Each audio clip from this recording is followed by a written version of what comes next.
You're listening to I'm So Vain with Josh Carmichael, only on LA Talk Radio.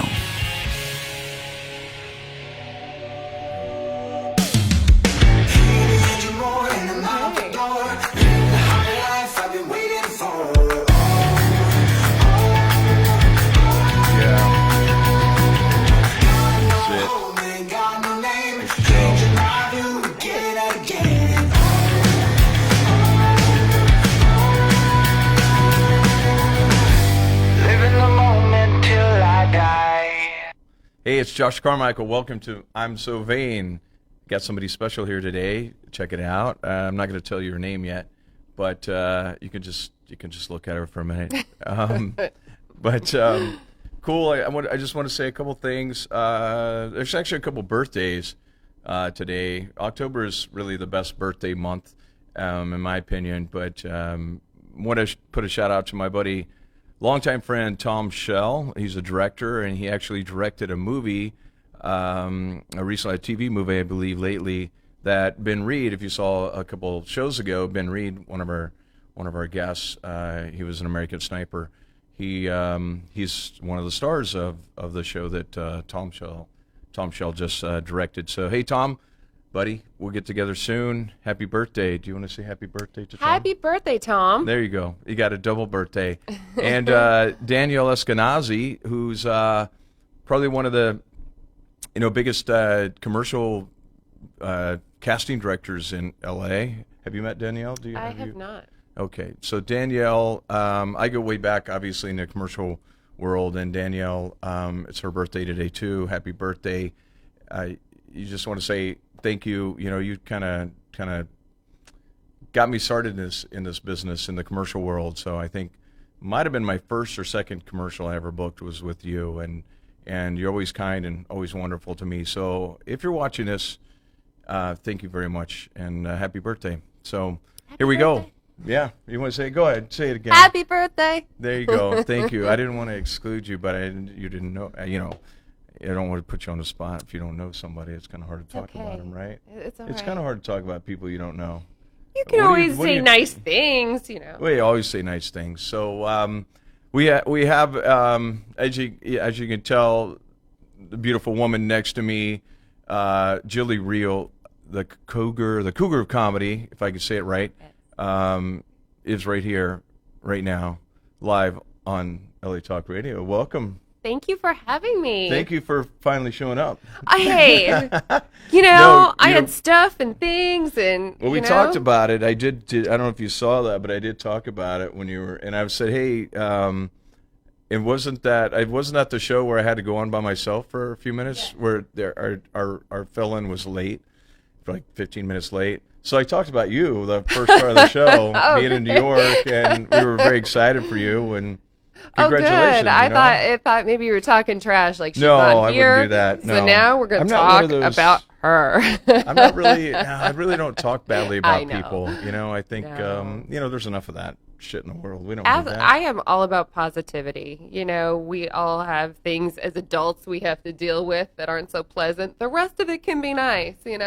Yep, absolutely. You got to, stay in the good, stay in the positive. So, what's going on with you? Catch me up. Oh man, what isn't going on with me? Well, I don't know. That was a loaded question, I guess. You know what? I just got back from a really awesome week in Rome. I've never been there before. Wow. And I went to the Rome Film Festival. So I saw you in this pretty dress, like a silvery bluish yeah, color, I got to go a couple of days. Yeah, so it was really, you all dressed up. The first day. Do you like getting dressed up, by the way? Yeah, Is that a fun thing? It's great. I know women, sometimes I clean up. Yeah, you do. Yeah. Well, you look great today too. I'm just saying. I rolled out of bed and I thought today I should shower. It works. I'll put on some underwear and I'll shower. How about that? Like you said, lock up the college kids, lock right? up the college your boys. sons. Yeah. A friend of mine invited me to the Rome Film Festival, so we got to go to opening night for Motherless Brooklyn. That was a great film with Edward Norton. Right. And Bill Murray happened to be there. So we were talking earlier about how tall I am. And because Italians are generally not as tall as me, he just walked up to me and made some strange comment like, wow, why are you tall? Or I was like, I don't know. Did he think you were Italian or something? I think maybe he did because were- I was with an Italian thought you were too, so he local. just couldn't make this out. He's like, what's wrong with you? He's awesome. That guy just smiles and you just want to pinch his cheeks. He's Yeah. so great. How tall are you? 5'11". 5'11", Yeah. right? Yeah. I knew that, but that was for the audience. Yeah. Yeah, I remember I met you like 10 years, I want to say 9 or 10 years ago. Yeah. When someone asks me, like, when did that happen? When did you film that movie? I don't know. 10 years ago is always my answer. But I think this is actually accurate. I think that's pretty accurate because I remember, it was in North Hollywood and through the class and whatnot. But, we've kind of kept in touch through Facebook and Instagram over the years. The wonder of technology. It's wonderful. Yeah, you get to see everybody's fake life that's going on. Right? It's and then you talk to them and you go, oh, okay, great. Wow, Yeah, that was you're going real. down. You're real too. Yeah. Oh, yeah. We all have our stuff, behind the scenes. But it looks like you're doing well. I'm excited about the comedy stuff and that you're doing more of that. And I've been doing more and more. I got the opportunity to perform in New York this year, which was really awesome and definitely a different vibe, but just the coolest comedy circle and crowd, and you can feel the energy there. Had you been to there. New York before that? I'd been there, but I'd not done comedy there. Right. So that was that a whole different world? That was so fun. To get to work in the city, yeah, that's gonna be awesome. Yeah, it was great, and there's all levels of comedians out there too. It was intimidating at first because I thought everyone there is going to have, and there are certain clubs you wouldn't step foot in unless you're A+, but it was great. I had a great time. Right on. And when did you start doing comedy? Like what I mean, because I think when I met you, you were, I don't know if you're doing comedy then, I'm not really sure, but you were studying acting quite a bit. You know what? I think I probably started shortly thereafter. Uh-huh. And I had an agent at the time, Theo. He's awesome. And he kept saying, you're one of the funniest people I know. You keep saying one day I'll do stand-up. And finally he nudged me. He put me on a conference call and he goes, this is the promoter and this is Jilly. You have a spot. And it was like in 4 days. I had 4 days to come up with material. And I think I just made myself crazy day and night.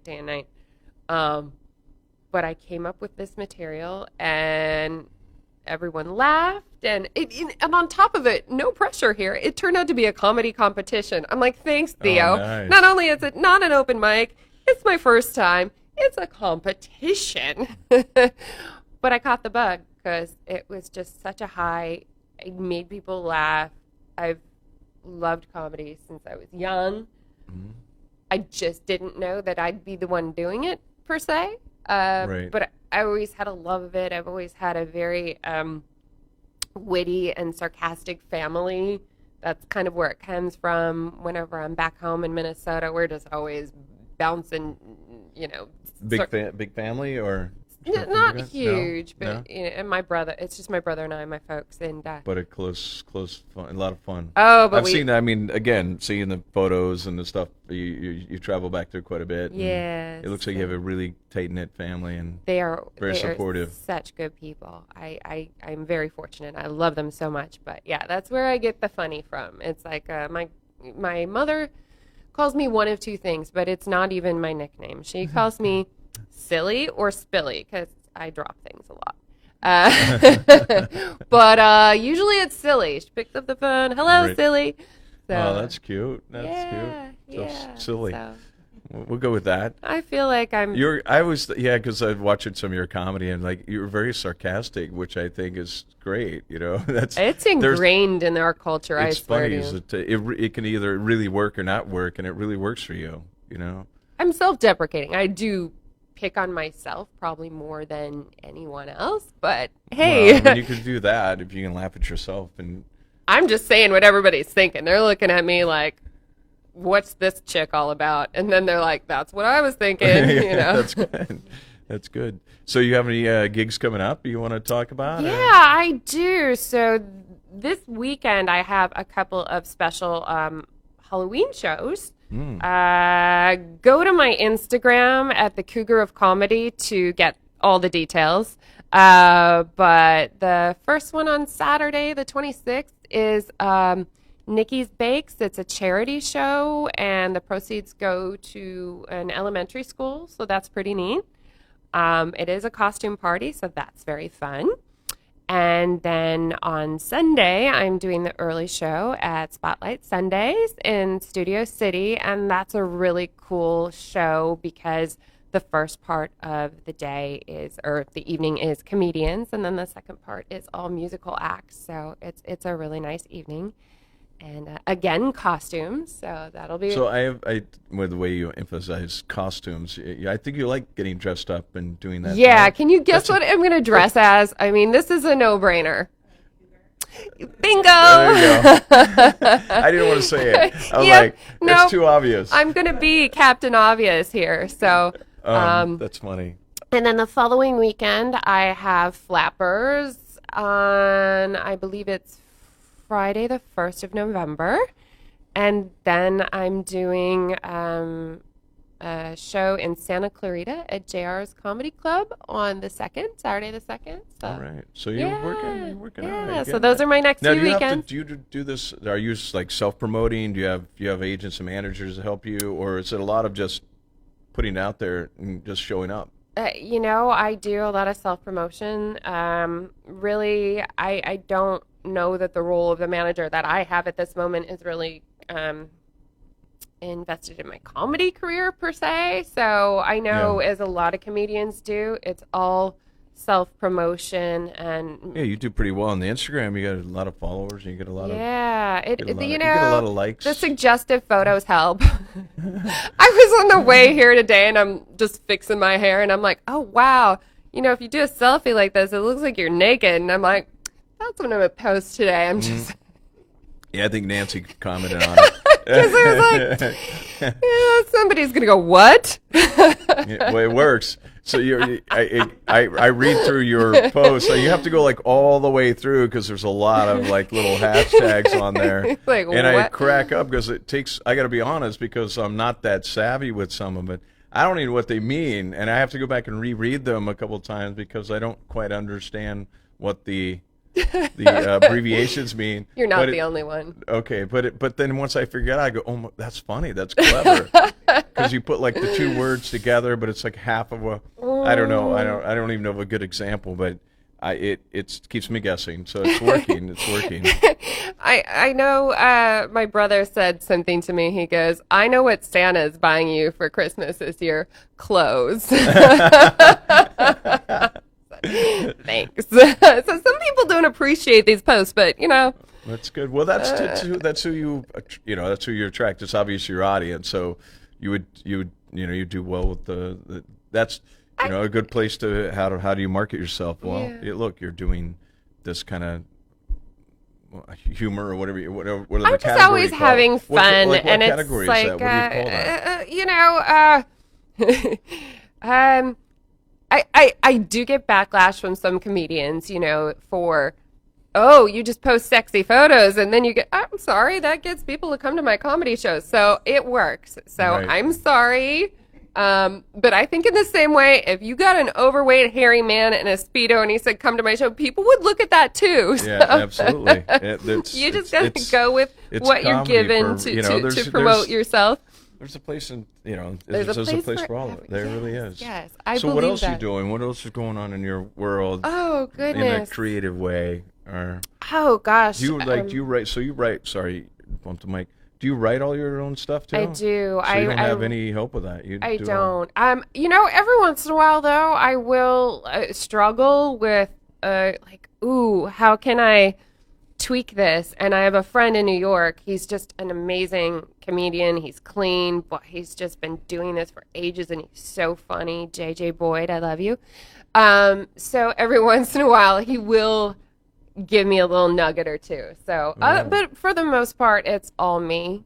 Now, So, do you like self-tape your stuff and then watch it back, see how it works, or what do you do? Like, you know, sometimes as actors, we're like just with dialogue, or like at least I use the phone, the voice. I'll just voice record Yeah. myself and then hear it back.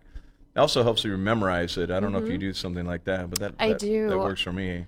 Even when, say, I think of something that I'm like, this would be great, this would be so funny, and I use voice record. It could be the middle of the night. I just know it's a little nugget that I'm going to forget, and it's so much easier than writing it down. So, and then when I'm trying to time myself for a show with a time constraint, and most of them do, I do a lot of recording myself to get ready for the show. Right. And then somehow I'll think, ooh, I could do that a little bit different. You could see it, yeah. Well, then when obviously every audience is different, right? They so are. it changes everything. And Do you allow that in quite a bit, or you just go, you ignore? I mean, there's a certain part of you have to ignore, correct? Like, and I think this just comes with time as being a comedian, and I'm still learning how to do this, but I definitely think it's such a skill to be able to see, well, they're not responding to this. I need to change this up a little bit. Maybe I need to play with the crowd. Maybe I need to, take a different bit, because this is, so it's definitely something I'm still learning and I'm still working with, but I've learned if something isn't working, you don't just keep talking it through, because the only thing that's going to happen is they're going to get louder and louder and louder, and they're not listening to you. They're drowning you out, and you're just dying up there. So you need to think on your feet. You need to switch it up. Do you think of stuff? I mean, I know I do this in auditions. I'll leave, and I'm like, I think everybody does it. But you're driving home, or a couple days later, and I go, oh shit, I should have said that. Oh yeah, or I could have done that. Yes. And you go, man, I know I'm pretty quick sometimes, but we don't get everything. And Yeah, I wonder, you're like, do you I do missed that an and then bring it into like opportunity. the next show? Yeah. You try that, because I think that's the Yeah. kind of the process of creation. You go, okay, wow, I could do this like this next time, and it brings it together. Yeah, there's probably a few of those, huh? Yeah, that that didn't work. That went over their head. Next. Yeah, But- but you can that was kinda- funny to me. Yeah, but in comedy, you can kind of make fun of yourself, I guess, in that moment, because you're live and you're on stage and it's just you. If it doesn't go well, you even say stuff like, well, I guess that one didn't work, right? Or something. It's so funny how many times, I mean, the times that I can think of that I forgot or I screwed up my own joke and I admit it is when they laugh the hardest. I'm like, that wasn't even supposed to be funny, but the look on my face I wonder was if like, that's whoa. we as humans, we like to see the person. I've done that too. I've been guilty of that, watching comics and where they mess up and you go, oh my God, it's great to see them be normal. You're human. Instead of instead of it's like not an act, it's like, oh, they just had a oh shit moment and it was really funny. Yeah. That does work sometimes. I mean, not that you could even plan that, but in life, it happens. So. And I think that's where my comedy is getting better. It's more very real, raw stories and then kind of making light of them. So I definitely have had some ups and downs in the last few years, and I think to be vulnerable, to be able to share that and still make light of it Oh yeah. is so powerful. Well, we talk about that on the show. You don't have to divulge any of that, but we talk about I talk about the past, our past. Mm-hmm. I wrote a book about this, and it's coming out soon, and it's about Congratulations. thank you. It's exciting. It's called The Process Code: Unlocking Your Past to Live Your Future. So it takes us, and I use my last 30 years of just observing people and watching people and interactions and the way people respond to you and what they say and learning other people's pasts. But I can't teach from your past. I can only teach from my past. So if I can give you through the book or through the course, I'm creating a whole course process of it. I want to go and coach fascinating. and teach it and travel around and just help people get out of their shit, basically. Absolutely. Because we all, as actors, comedians, artists, creators, I mean, really anybody in real life, we carry stuff around with us. And we don't know why we carry it around. We keep keep repeating the patterns. And I know you and I have talked over the years, and we both repeated some patterns that were. I'm like, do I got to do this again? I know, and you get into it, and you're like, oh my God, I don't like trauma. But wait, how am I here? Why is it here? And then you finally get to a level, and I got to say, through writing the book and going through this, finally getting it out. It's been in my body for like 5 years. Finally, to get it out, I started to go, wow. Now I realize what I was doing that I didn't think I was doing, that kept bringing this shit back around. Excuse me. And so it gets you to go back and confront that shit from the past, face it straight on and give fear like a friendlier name or a friendlier vision, because the fear is what still messes with our head, right? Yeah. So it's pretty cool. Hopefully it'll be out 1st of November. That's supposedly my launch date. I need this because I keep having these spiritual people tell me, you need to process your past. I'm like, yeah, I know. That's funny to process. I'm kind of busy, but yeah. Well, and she's like, you got to make time for this. I'm like, all right, I will. Although, and I'm like, I don't want to do what I just did again. So nope. No, and it sucks and it's hard. I mean, I had something happen to me a couple years ago to where I really got, whatever I want to say, I got kind of my knees buckled, and I was pretty down. Yeah. But it's funny because I look back that time and I talk about it now. Even in that moment, because I was like kind of left all alone. I had to go back to like start over completely.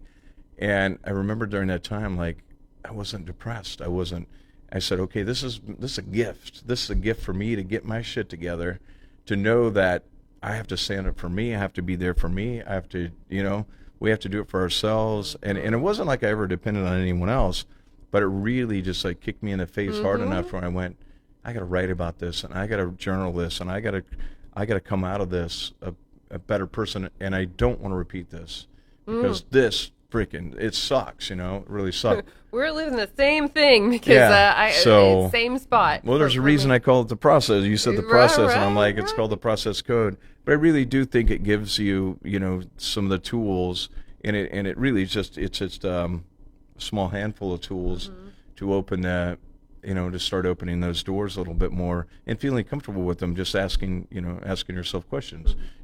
For example, like, and you don't have to. I'm not saying you don't have to do anything now, but like, say I use myself. So I was bullied in school, and me too. You should have seen my hair. Yeah, your hair. Yeah, my everything.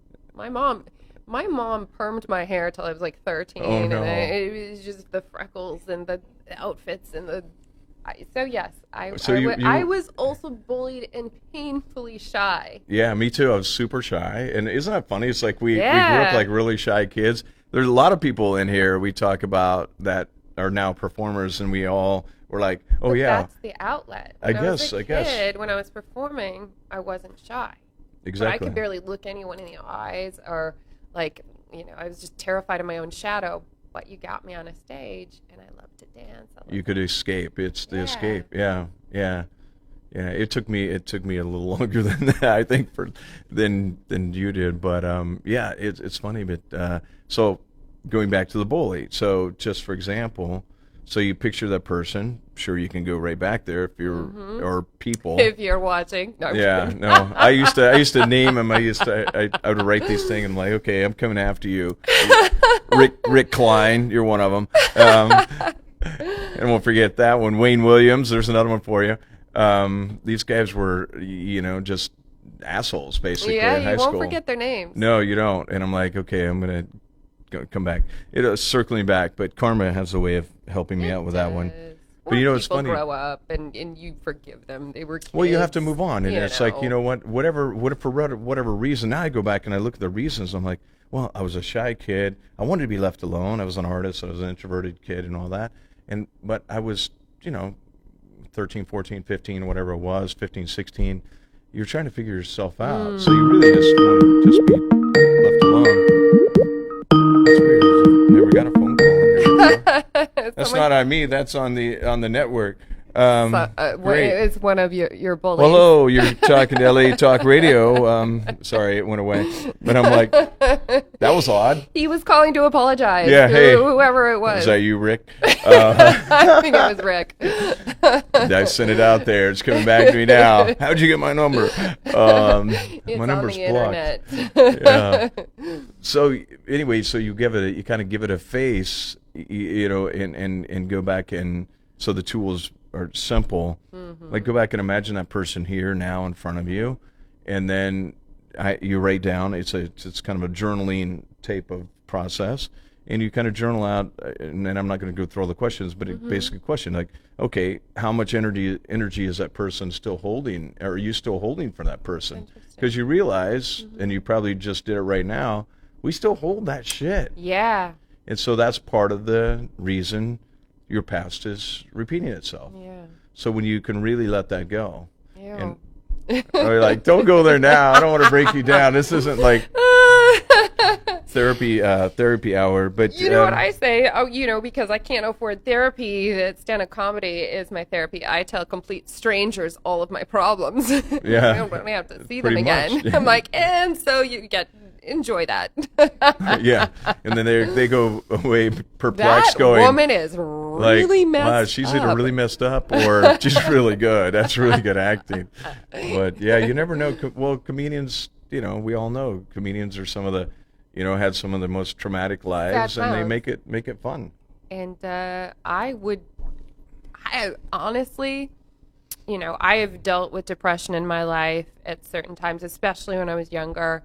And I just know that is a real thing with comedians. And it's Yeah. you don't see their lows, you just see their highs. It's almost like a manic thing, it's so there aren't too many of us that don't have something, or we wouldn't be too interesting. I don't think. That's what I think. It's like good actors, dramatic actors, whatever, and we all draw from our past. If I were funny, I would be a stand-up tomorrow, but I don't think that I'm funny. I think I'm funny in moments, but I don't have I don't have a shtick. I can't do it for more than one joke, and then I'm out. I'm like the punchline guy, and then I walk out the room, and I'm like, yeah, that guy's funny, and I'm like, yeah, I left on a high, I'm like, I did it, but I couldn't. I don't think I could do it. I've never even tried it. I've done open mic once, but that was like monologue stuff. But I've never done stand up. I don't think I have the balls to do it. So congratulations on that. You got me on that one. I'll be honest. In the beginning, it's and I'm this kind of person. I must love a challenge, and that comes to men too. I must love a challenge. I'm trying to get over that though. But I wasn't the best at comedy when I got in. I'm not even going to say I'm the best now. It's just my stage presence is so much better. I swore I would go up there and I could feel my knees shaking, and I'm like, they must be able to see this. My knees are knocking, and I'm like, trying to move around with my nervous energy and memorize my jokes, and I was too rehearsed, and I had written jokes up my arm, but it was just this personal challenge. I'm going to be good at this. I'm going to get better at this, and I still feel that way. Every time I go up, how can I do better? How can I changed up my style a little bit, because I used to try to just write new stuff every time, but that's not really effective. So now I'm taking tried and true and tweaking those, and then throwing in some new ones every time. That's good. Yeah. Yeah. So well, it's a process. Again, it's like you're creating a new system, really. Yeah. You're trying something new, and like you said, it's like I could probably write jokes for you, but I couldn't perform them. You know what I mean? I'm like, I can write funny stuff, but so I don't know how you do it. I mean, I see comedians, and there's some people that you just see that are like, so, because you seem pretty together. I see people, in different energies where they're so manic, and their energy is always up here. You know what I'm talking about. There's a lot of those people. That's and called you go, drugs. Oh, well, they got well, probably.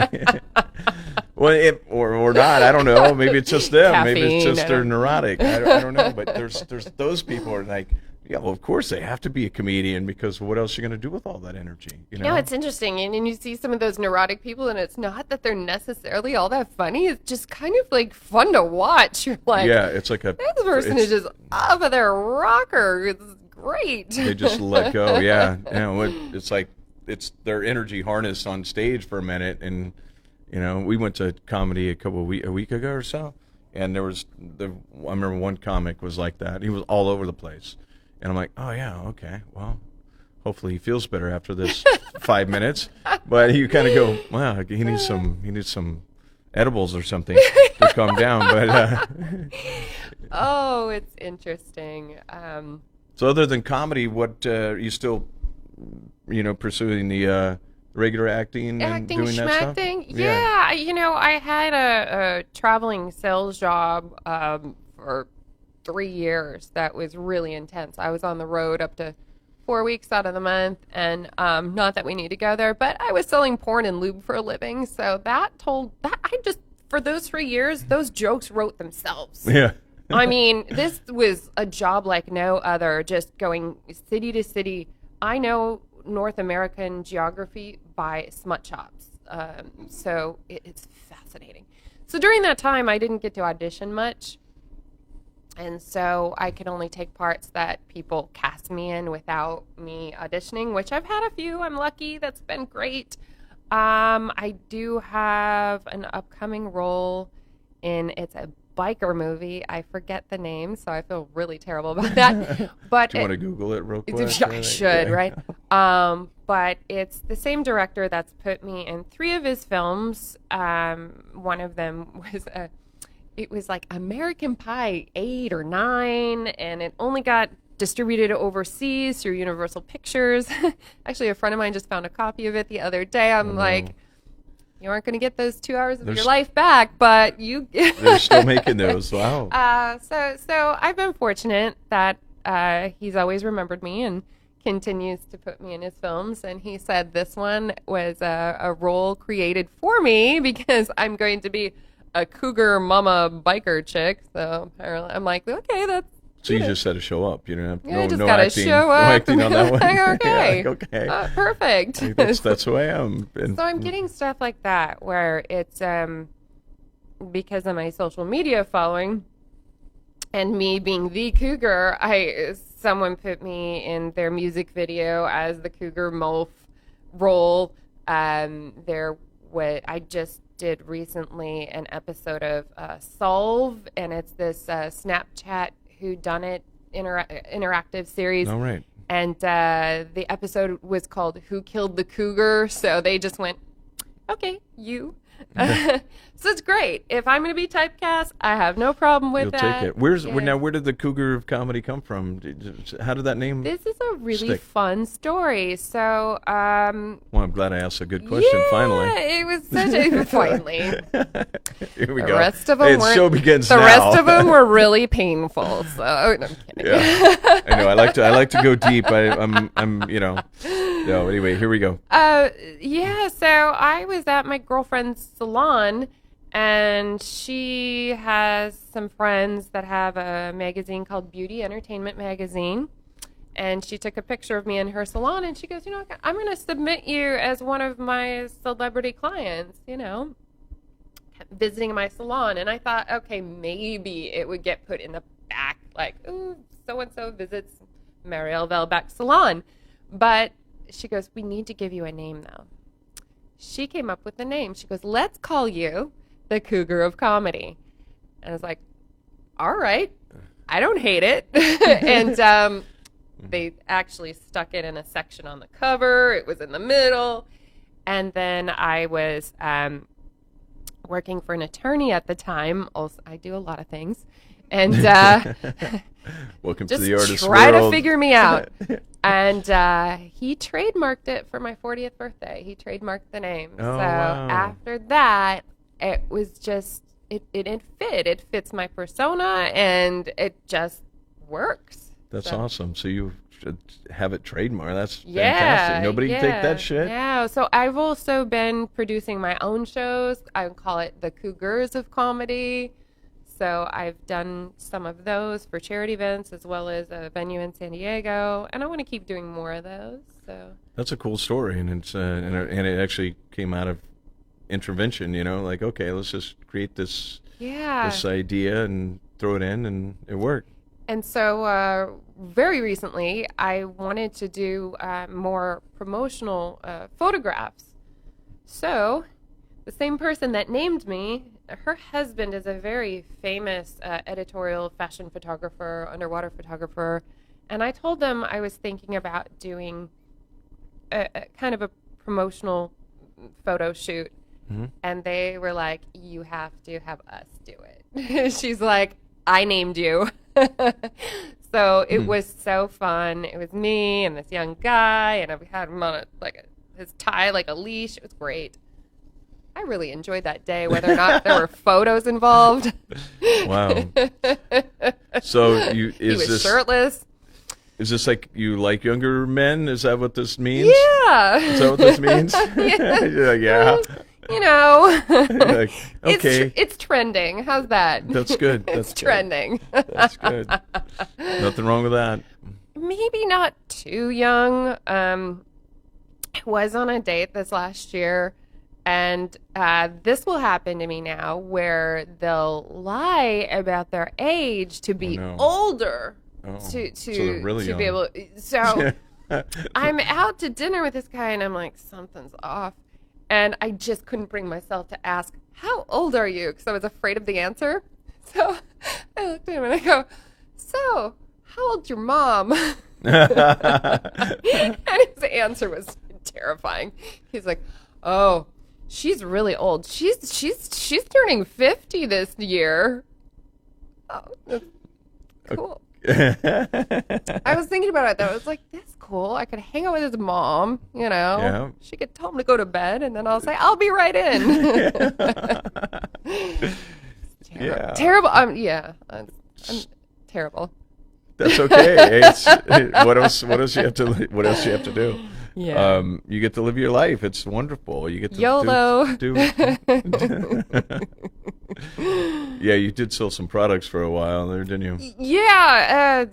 That was so fun. I wish it paid a little bit better, because that was so fun. And, you'd be out on the road with all the other reps that sold all the other things.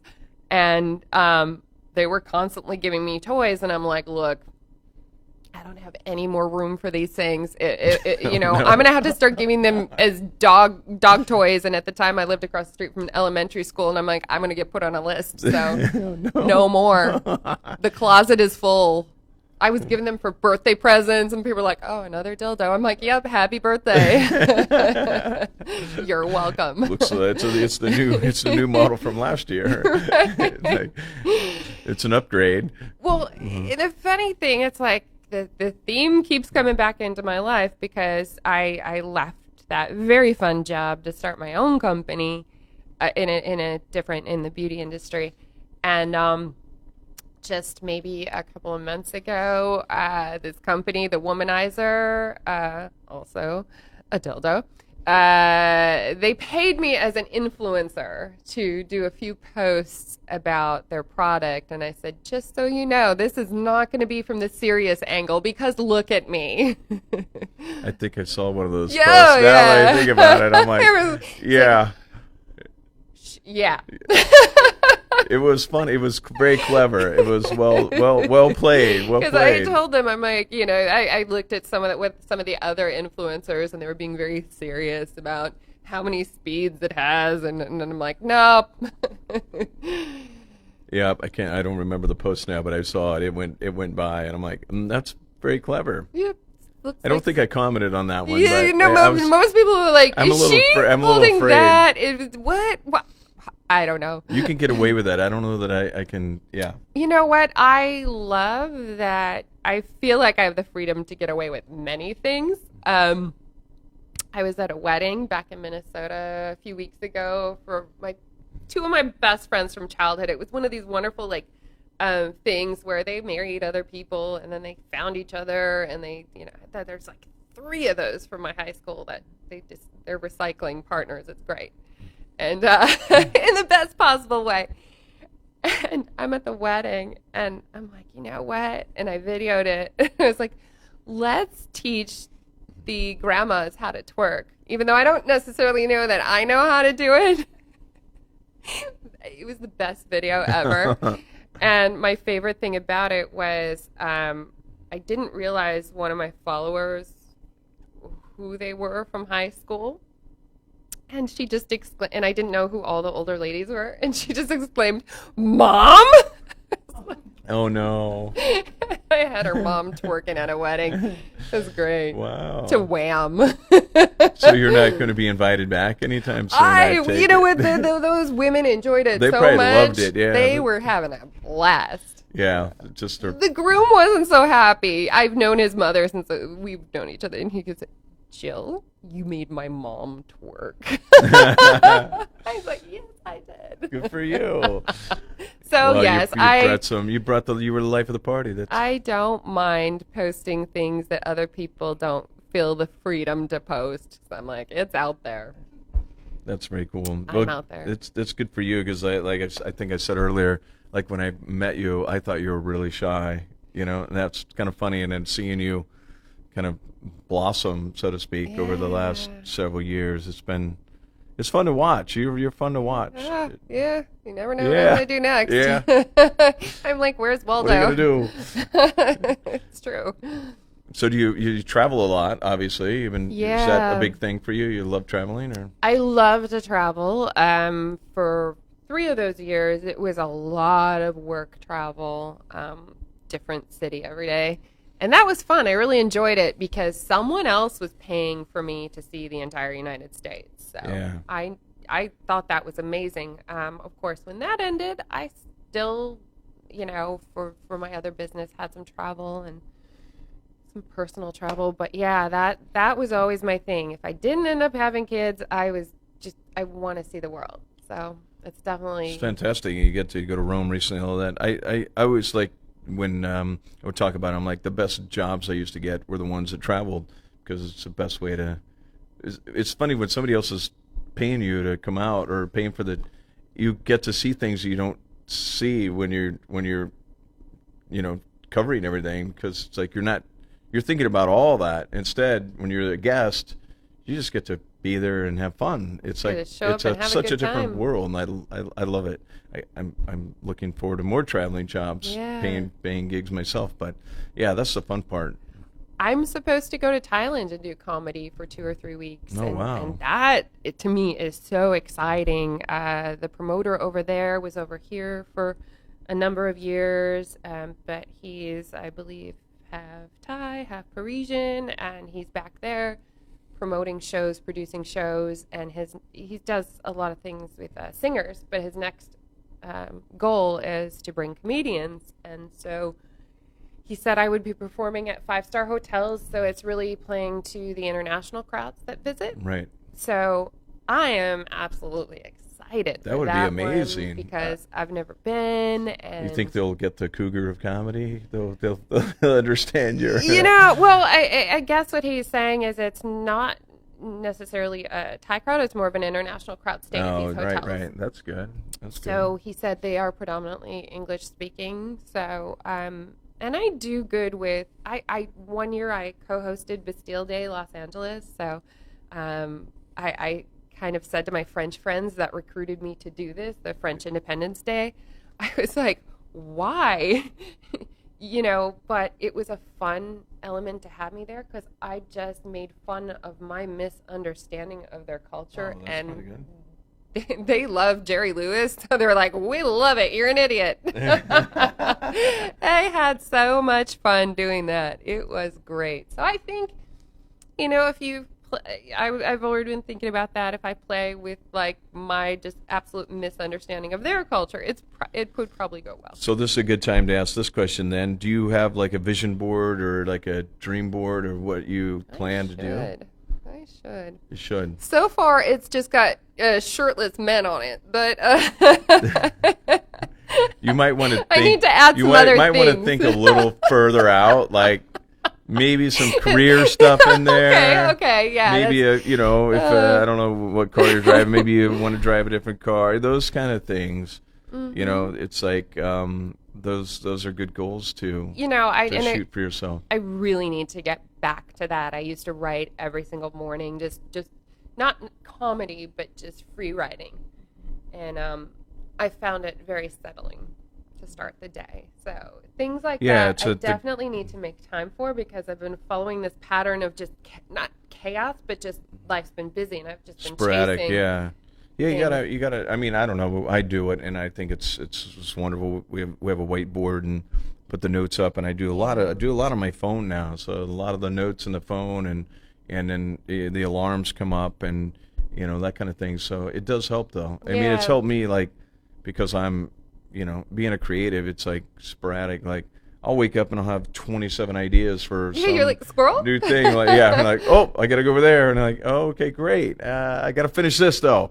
So I just think that's how we think. It is. It's like, but true. there has to be, some organization. A method to the madness kind of thing, to where you can get more out of it. So, yeah, I would suggest get that damn board out. I had at some point, and they have an app for vision boards now for the lazy people like me. Oh, So wow. I actually had a vision board, and the app would, and this was last year, I don't know what happened to it. Like, remind you? Yeah, it would pop up a few times a day. Like, I don't care if you're going to take time for it. Here it is. And I'd get so annoyed, like, oh. Just shut that. You didn't even read it, right? For me, it's like, I don't know about you. Are you a visual or an auditory person, or a kinesthetic? Do you need to? So if I say, hey, let me tell you about this new cup. Do you want to hear about it? Do you want to see it? Do you want to feel it? Feel it, or I have to. So you're saying be a part of the process. So that's kinesthetic. That's there it is. The process is the word. So that's kinesthetic, the feeling part. And then, do you want to hear about it, or do you want to see it? See it. Okay, so you're visual kinesthetic. So when you think about that, you go, okay, well, I don't really like hearing people teach me or tell me, so I'm only going to learn by seeing it and touching it. That's how you'll get more out of it. So that, for me, I'm the same. So I have to write it on a board. I have to visually see it. Matter of fact, when Nancy gives me notes about the show, she'll tell me, and I go, you have to write them down, because I won't remember. It's not that I won't remember, but it doesn't have the impact it does as if I read it. It's on a piece of paper. It's a funny thing. So it psychologically it works when we have to use what works for us. So we have a couple minutes left. Here we are at the end of the show already. Wow. It goes fast. It did. Man. It goes fast. So anything else you want to throw out? No, just check out my There you Instagram, go. the Cougar of Comedy. Check me out this weekend in West LA on Saturday and Studio City on Sunday. You'll be dressed as a? Can you tell? And if you can't figure that out, I guess you have to come see. That's right. And also check out I'm So Vain. What is it? The Patreon? Patreon.com/I'm So Vain. Also YouTube.com/C/I'm So Vain. Instagram is I'm So Vain Show. Yeah, they're close, but I guess I'm So Vain was taken. So we're trying to get them all the same. But check us out. Patreon, you can become a member. We're ramping up our social media. We've actually brought somebody on to promote that and help promote the show. We're trying to build this, help people like Jilly and other artists and comedians and creatives in this world, so that we inspire you in some way. Hopefully you got something out of this. Yes, besides absolutely. the process lesson. Yeah, I'm ready for that. That's fun stuff. Yeah, well, oh yeah, my hat, my gear. So this company, I don't know if you see them on Dirty Hands, Clean Money. It's a company called Troll Clothing. They're on Instagram. You should check their stuff out. Yeah. They've been sending me some gear for the last couple of years. They've been very supportive. Nice. So we got like 3 hats yesterday in the mail. That was awesome. So I'm sporting it today. Dirty Hands, Clean Money, Troll Clothing, Instagram, Troll CO Clothing on Instagram. Did I get that right? Thank you. Nancy Andreessen, our producer over here in the backside, everyone. Yay, Nancy. Thank you. Just a quick thing for her.